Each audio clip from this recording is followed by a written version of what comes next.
Daudzās mājās ir cilvēks, kuru sauc par mājas vecāko. Varbūt pat vairāki mājas vecākie, kurus pat nereti dēvē arī par mājas padomi. Bet ko mājas vecākais patiesībā drīkst darīt? Par ko viņš atbild, par ko nē? Mājas vecākais nav pārvaldnieks un nav mājas direktors. Viņa tiesības un pienākums nosaka tikai īpašnieku dotais pilnvarojums. Es esmu Dace Vārna, Latvijas dzīvokļu īpašnieku biedrību asociācijas mājoklis valdes priekšsēdētāja, un šajā kanālā es skaidroju lietas, kas jāzina ikvienam dzīvokļu īpašniekam. Mājas pilnvarotā persona, jeb ikdienā bieži saukta par mājas vecāko, ir cilvēks, kuru dzīvokļu īpašnieki ir pilnvarojuši pārstāvēt viņu intereses noteiktā apjomā. Un te pats svarīgākais ir vārds noteiktā apjomā. Mājas vecākais nedrīkst automātiski lemt visu īpašnieku vietā. Viņa tiesības izriet no kopības lēmuma un pilnvarojuma.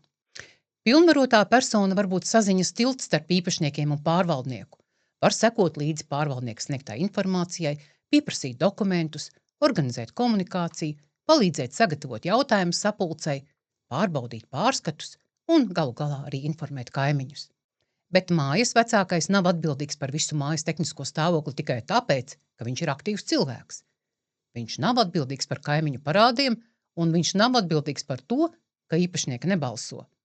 Viņš arī nav pārvaldnieka bezmaksas darbinieks. Ļoti svarīgi ir nepārlikt uz mājas vecāko to atbildību, kas patiesībā pieder dzīvokļu īpašnieku kopībai vai pārvaldniekam. Ja dzīvokļu īpašnieki vēlas, lai pilnvarotā persona pārstāv māju konkrētajos jautājumos, tas ir skaidri jāieraksta lēmumā.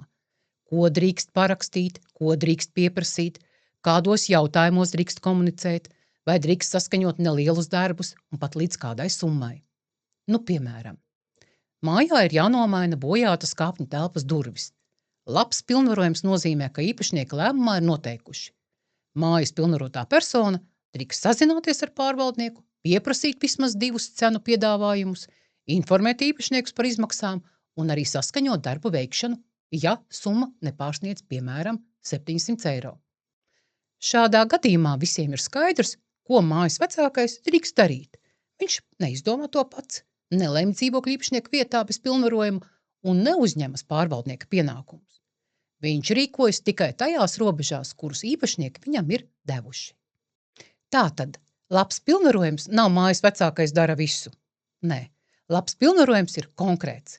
Piemēram, pārstāvēt īpašniekus saziņā ar pārvaldnieku, pieprasīt dokumentus, saņemt pārskatus un informēt īpašniekus par mājas jautājumiem. Atceraties, pilnvarojums nav uzticības balsojums uz visu mūžu. Tas ir konkrēts uzdevums konkrētās robežās. Mājas vecākais var būt ļoti vērtīgs palīgs, bet tikai tad, ja visi saprot viņa lomu un to saprot arī viņš pats. Viņš nav ne pārvaldnieks, ne mājas īpašnieki, jeb kopības vietā lēmējs. Viņš ir pilnvarota persona, tieši ar tik lielām tiesībām, cik īpašnieki viņam ir devuši.